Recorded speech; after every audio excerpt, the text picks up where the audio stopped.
अमरावतीत प्रलंबित पदोन्नती आणि अन्य मागण्यांकडे सरकार दुर्लक्ष करत असल्याच्या निषेधार्थ 20 फेब्रुवारी 2025 रोजी महाराष्ट्र गव्हर्नमेंट नर्सेस असोसिएशन जिल्हा शाखा अमरावती यांनी जिल्हा सामान्य रुग्णालयात एका दिवसाचं काम बंद आंदोलन केलं। पदोन्नती प्रक्रिया त्वरित राबवावी, परिचारिका भत्ता व इतर भत्त्यांमध्ये वाढ करावी आदी मागण्या यावेळी करण्यात आल्या।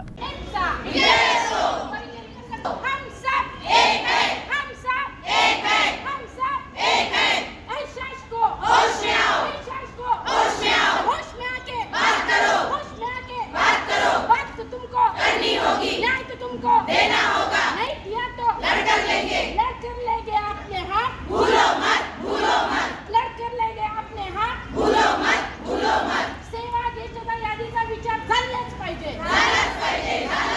सेवा ज्येष्ठता यादीचा विचार झालाच पाहिजे। आजचा जो आमचा एक दिवसीय लाक्षणिक संप आहे संपूर्ण परिचारिका सहवर्गाचा आहे।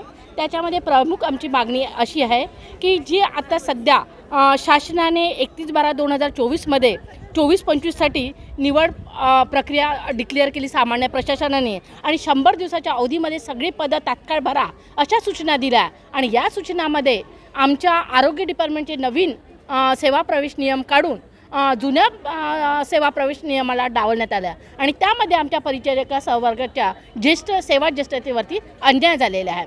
शासनाच्या माध्यमातून जे मुलं BSc MSc करत आहे त्यांना या सेवा ज्येष्ठता यादीमधून डावलून नवीन लोकांना घ्यायचं। तर आमचं म्हणणं एकच आहे की आमचं जे आरोग्य क्षेत्र आहे इथे क्लिनिकल नॉलेजची फार गरज आहे आणि तुम्ही बाहेरून जेव्हा लोक घेते नॉन अटेंडिंग कॉलेजमधून BSc MSc केलेले लोक घ्या तर त्यांना क्लिनिकल नॉलेजचं कमी पडेल आणि त्यांनाच जर कमी असले तर ते समोर येणारे विद्यार्थी काय घडवतील। म्हणून प्रत्येक क्षेत्रात काम करताना आरोग्य क्षेत्रात हे क्लिनिकल नॉलेजची गरज असते आणि म्हणून त्यांना बेसिक लेवलपासून म्हणजे अधिपरिचारिका या पदापासूनच सेवा ज्येष्ठता यादी पकडण्यात यावी आणि हे जे प्रमोशनची यादी आहे ते सेवा ज्येष्ठतानुसार करून BSc MSc यांचे ट्युटर या पदाकरता निश्चित पद्धतीने एक सेवेमध्ये सामावून घेण्यात यावं आणि त्यानंतर प्रत्येकच परिसेविका असो प्रभारी अधिसेविका असो या पदावरती सेवा ज्येष्ठतेचा विचार करून पद भरण्यात यावे।